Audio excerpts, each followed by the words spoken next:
Hello, everybody. Today is the 19th of June, and I'm seeing that like some of my bean plants are, the bean plants' leaves are yellowing. So I figure it's time to start applying some fertilizer, which I use is Compost Tea.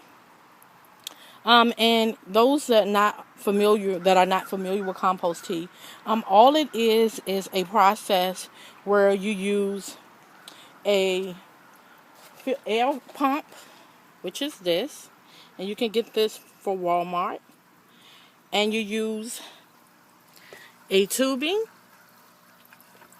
and you use like a bubble wand, and all that does is circulate the air, and it makes air in the water.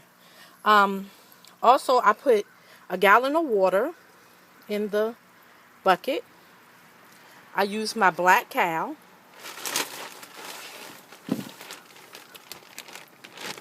which is cow manure. And I use grandma's molasses. And you can use any original unsulfured molasses. And what you do is, I just pour a generous amount. I say about a tablespoon of this into the gallon of water. And I take an old stocking and I fill this stocking up with the cow manure.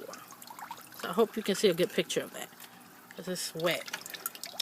But it's just filled up with the cow manure. And what you do is just let it sit. I usually do 1 or 2 days. And I just let it sit and simmer till it makes the tea. And what you're going to see starting to happen is it's going to start turning white. And it's going to be like foamy. And they say that's when it's ready. But I just, generally, when I make, what I feel that is ready, when it's, a lot of foam. And what you can do also, because normally your molasses will fall down to the bottom. So what you do is stir all of that.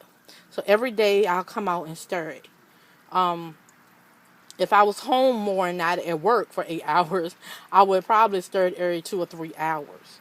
So if you're able to do that, I definitely would stir it every 2 or 3 hours just to get those, the molasses activated and the cow manure all activated. And I think that helps it brew faster. But try this.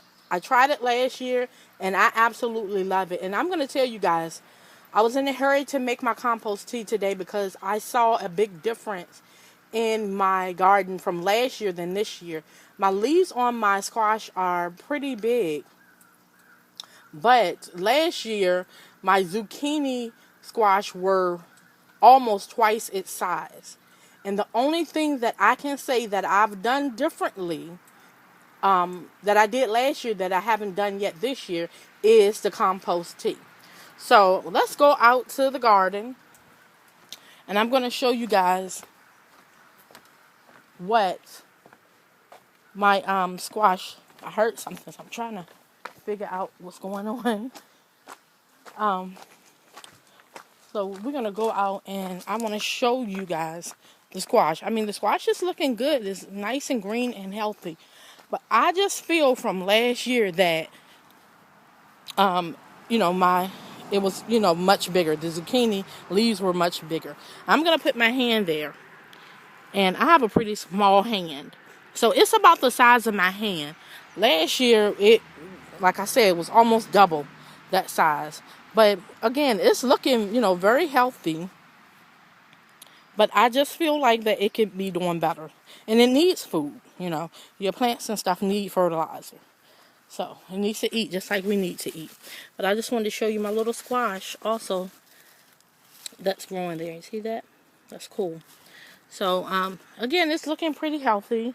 I did see some posts where some people were talking about, I think, vine borers. I've never had that issue. I don't know if it's because I plant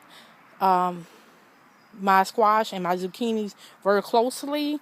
Also, I learned this year that they say that onions are beneficial and that it may, ward off the borers. So I did plant onions, and my onions are looking very well. Never successfully grown onions before, but they're looking pretty good. So I'm just going to give you a brief overview of the garden while we're out here. The carrots are looking awesome.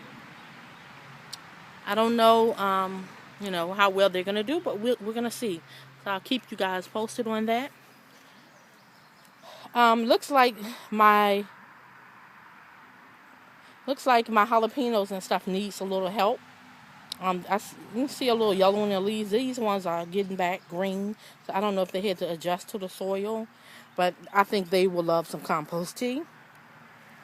Again, that's another row of onions, and I'm very happy with my tomatoes. The leaves and stuff just look lush and green and healthy. And you know what? Unfortunately, I don't know what type of tomatoes these are. I believe these tomatoes were sent to me by my seed traders group that I'm with, and I don't think they had a name. They just had tomatoes. So I don't know what I'm going to get. I don't know if tomatoes have different leaves. Again, I'm new at gardening. So if anybody can identify these leaves, or do they all look the same? But and I have to wait for the fruit to come to tell what type they are. But if you guys do know what type of tomatoes these may become, please let me know. And this white stuff that you see underneath the tomatoes is Epsom salt, and that gives your tomatoes calcium. Also, I'm going to go out tomorrow and purchase some some dry milk, and I heard that helps out with the milk helps out with calcium, and the salt, I believe, gives nitrogen.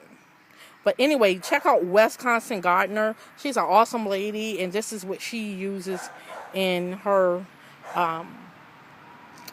in her garden for her tomatoes.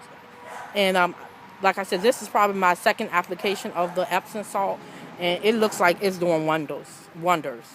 So kudos.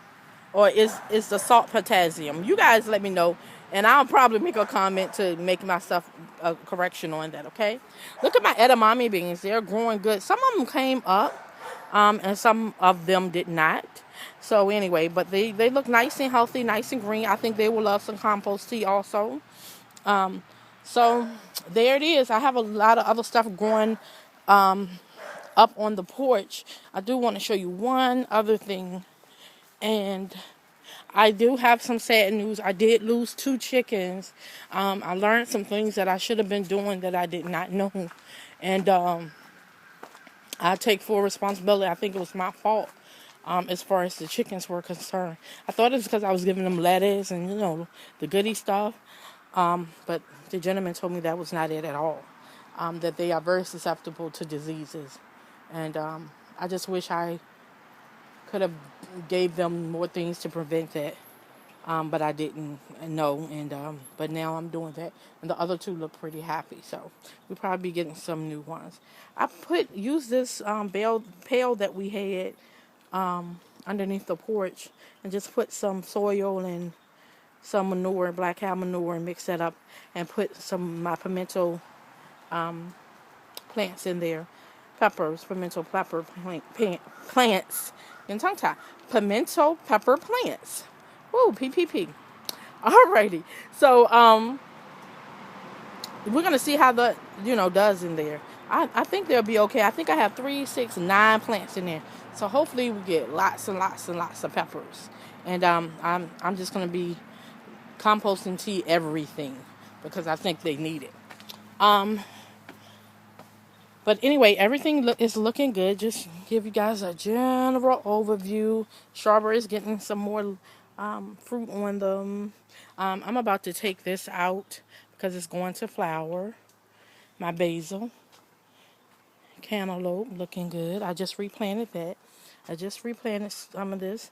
I use a bucket for that and put holes in the bottom. And I have a nice little pepper coming on there. So that looks wonderful. And so everything is growing nicely. So again, if you want to use compost tea, I think it's an awesome thing. Again, I use 2 simple ingredients, or 3.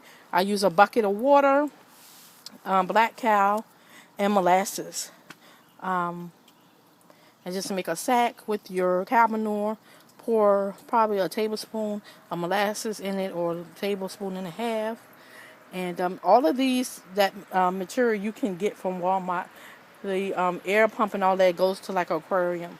You can get all of that stuff from Walmart. All right. God bless you guys. Thank you. Please subscribe and keep looking and liking my videos. God bless you. Have a great day and happy gardening. Bye-bye.